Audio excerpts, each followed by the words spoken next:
Hello and welcome back to our garden. Today I'm going to be looking at some cocoa plants, and these have been grown from cocoa beans. So I don't eat cocoa beans, but I do like the fruit you get around them, and you can buy the cacao pods and you can eat the fruit.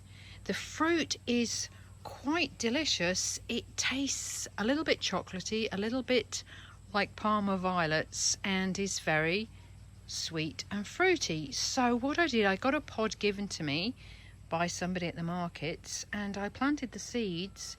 I've given a couple of plants away, but I got over 20 cocoa plants. Their germination rate is very good. If you're thinking of growing cocoa plants, then you need really to plant them immediately you've eaten the flesh round the seed, and plant the cocoa bean, because they don't seem to have a lot of viability. A lot of tropical seeds will not keep very well.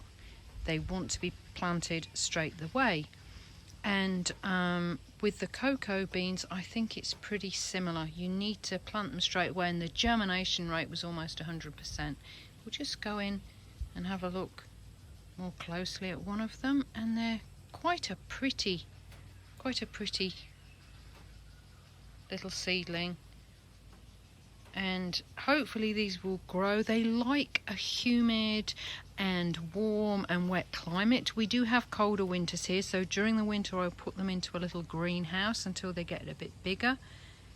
But yeah, very successful germination rate, and I would advise, if you want to grow them, getting a fresh pod and planting the seeds as soon as possible after you've eaten the flesh. Got a little tomato plant growing there in one of them as well. But yeah, just plant them in some nice compost, transfer them to a bigger pot when they come up, and then in a little while, when they get a bit bigger, these will be getting some bigger pots as well. Thank you very much for listening, and have a beautiful day. Bye bye.